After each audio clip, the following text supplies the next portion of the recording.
بنزار النور في الجولة الرياضية المغاربية. نزار، أهلا بك ومساء الخير. مساء الخير حكيم، مساء الخير شادي.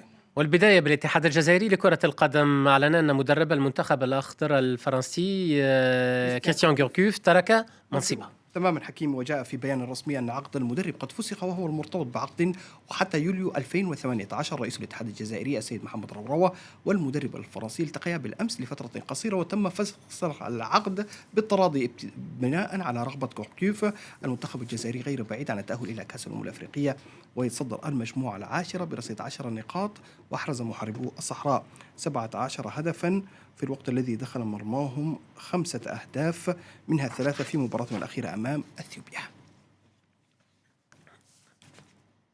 والعشرات من جماهير الإفريقي تحولت إلى مقر الجامعة التونسية لكرة القدم نزار، حيث يتواجد الحكمين المساعدين في مباراة الدربي بين الترجي والأفريقي، وحاولت الجماهير الاحتداء عليهما مما استدعى تدخل قوات الأمن. ويذكر أن الحكمين المساعدين وليد الحراق ومحمود الشيباني تواجدا بمقر الجامعة للمثول أمام لجنة المتابعة في اللجنة الفيدرالية للتحكيم.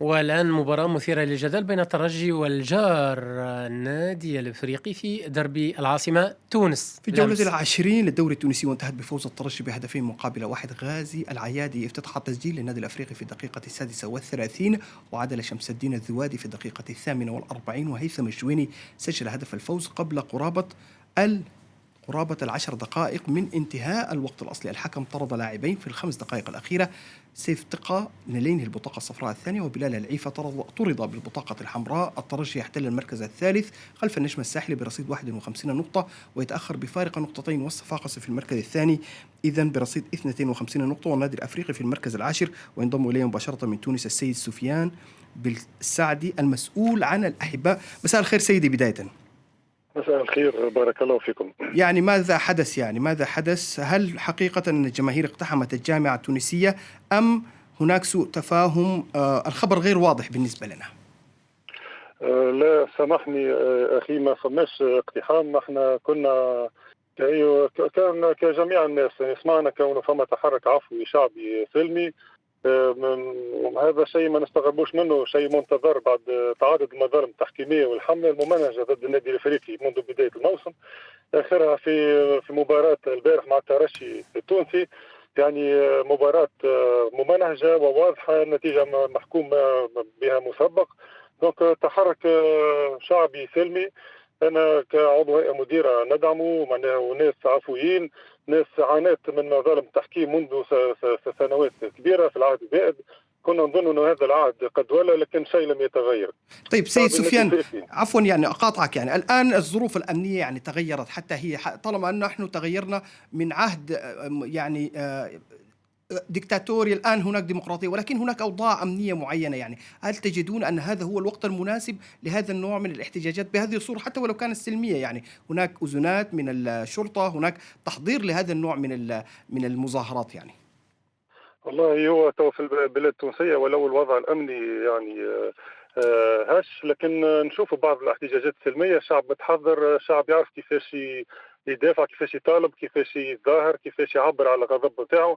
جماهير نادي افريقي من انظف ومن الجماهير قدوة، يعني حتى ولو قاموا ببعض التحركات باش تكون سلمية، باش تكون يعني نظيفة، وباش تكون قدوة لبقية الجماهير، وكلها مطالبة بحقوق لا أكثر لا أقل، وأنا ندعمهم والهيئة المديرة تدعمهم. يعني كلمة عن المباراة، يعني ماذا يحتاج النادي الأفريقي؟ يعني أنتم تحتلون بعيدا عن الصدارة، أن الترجي يعني يحتل المركز الثالث. هناك بعض الأخطاء التحكيمية، هذه الأخطاء يمكن أن تعالج بشكل آخر. يعني هل أنتم تحتاجون على التحكيم في هذه المباراة؟ احنا محتاجين على التحكيم من أول الموسم، لكن هذا شيء يتواصل في كل مباراة وفي كل ظرف من مقابلات. نشوف نفس الوضعية تتعاود ونفس الطريقة تقوم بها الجهات التحكيمية. المباراة يوم الأمس مع ترجي، الوضع شفناه يعني كان في طريق واحد، فريق يلعب في كرة، وفريق قائم أكثر ما يمكن للحصول على 3 نقاط، وفريق يدافع. لكن التحكيم ما ينجمش يخلي المباراة تكون في طريقها العادي. ولعب كره نظيف وكما يتمنى اي محب. يعني احنا نقولوا الربح للاجدر. احنا طالبين 11 في الملعب ضد 11، ماناش طالبين 14 ضد 11. هذا اللي صار امبارح وهذا اللي فيض الكاس وخلى الجمهور يتحرك للمطالبه، خاطر وضعيه النادي الافريقي يعني وضعيه صعبه.